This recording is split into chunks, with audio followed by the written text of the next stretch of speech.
and welcome to Showband Stories.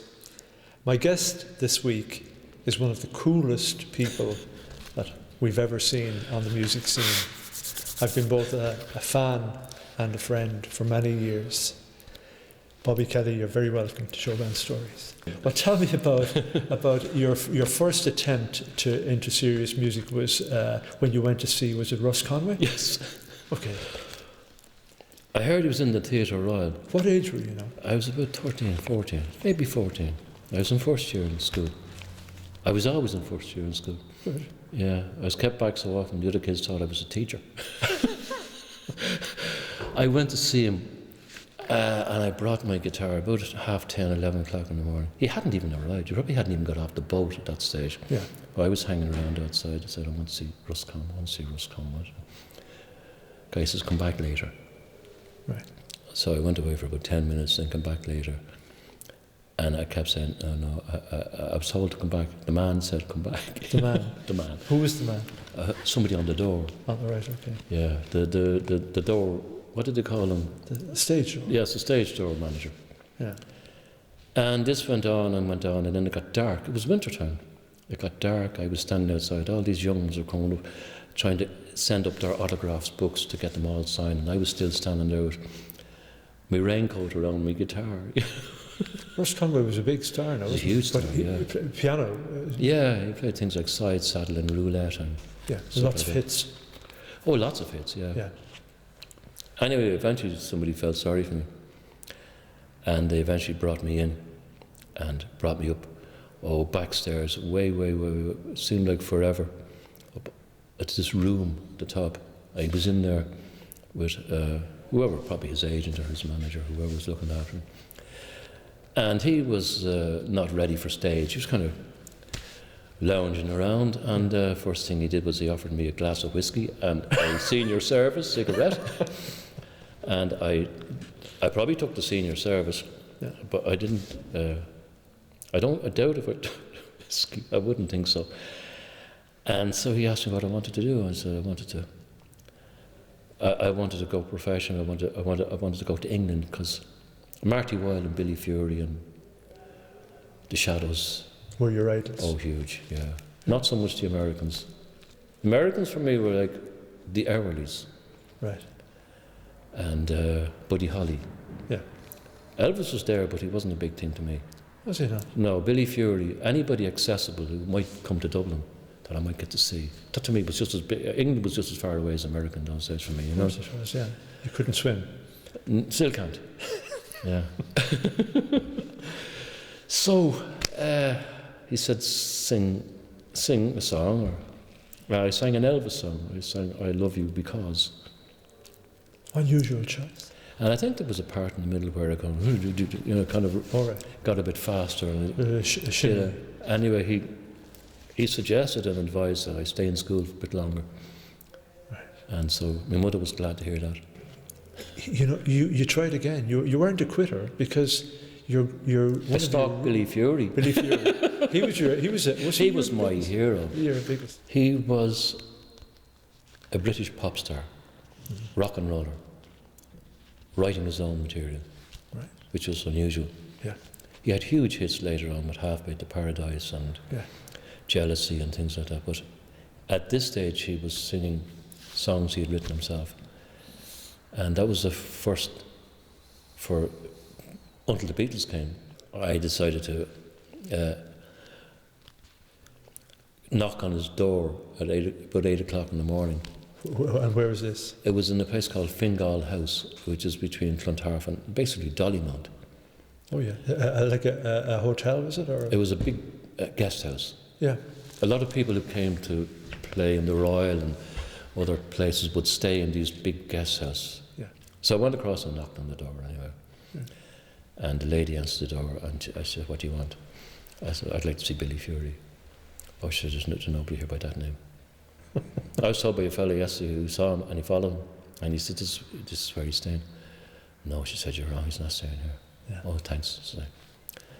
And I went back across the road to where my bike was parked and I thought about it and like you said, we'll have another go.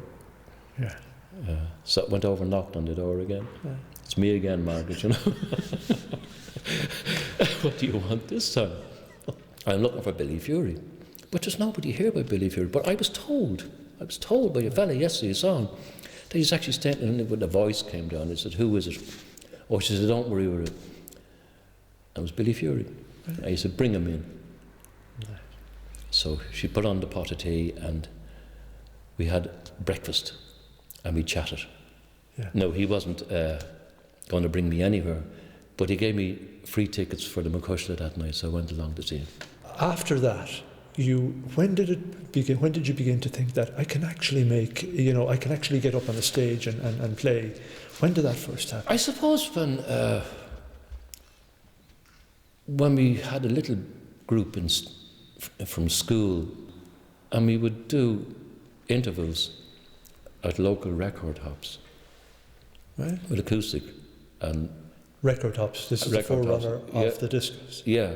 And you were playing the guitar, right? I was myself and a fellow called Liam McKenna and Frank Boyle, and we went on later to form a band, several bands, which in turn became the Creatures. So, did you get a bit of a name? What were you called at that stage? We were called the Dynamites. Oh, yeah. And then we went on to be called the Echotones. The Echotones. Yeah. Now, that was a serious name. Well, that was a big name, yeah. Because Echo was like making shadows and... Yes. Yeah. What type of, what tunes would you have played? What year was this? It was 1960 maybe. So this is really pre-Beatles? Oh, way pre-Beatles. The Shadows we were still doing Shadow songs as well. I remember one of the songs was Listen to the Rhythm of the Falling Rain. By who? I think it was the Cascades or something. Oh, right, because that was later on. That was we had a reverb unit in the amplifier, and to create the thunder and lightning sound that you get before it, used to give it a kick. Yeah, and make a beat. Yeah.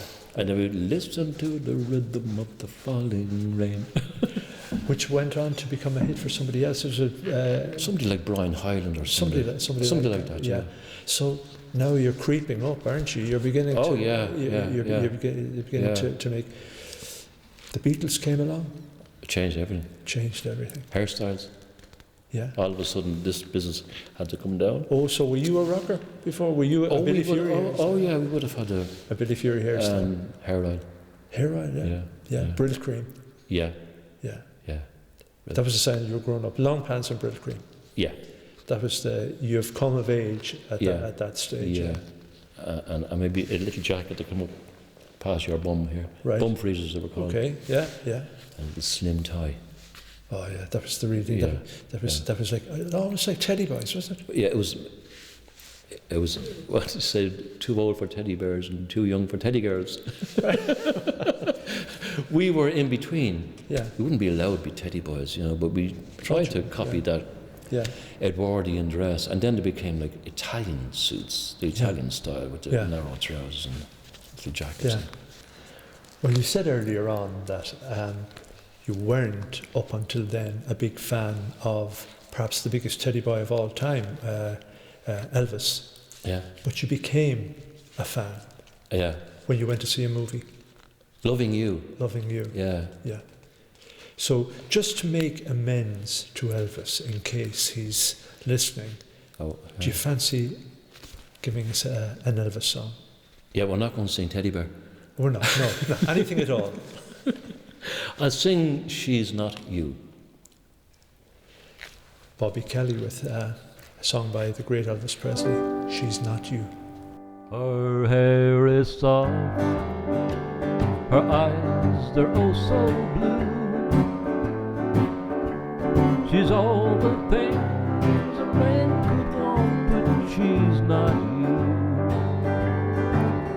She knows just how to make me laugh when I feel blue. And it's just breaking my heart, 'cause she's not you.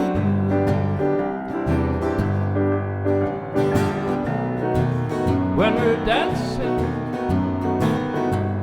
it almost feels the same. I just can't stop myself from whispering your name. She even kisses me like you used to. it's just breaking my heart, 'cause she's not here.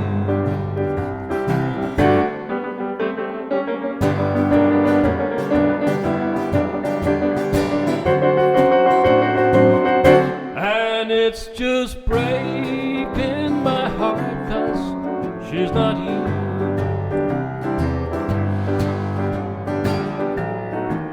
When we're dancing, it almost feels the same.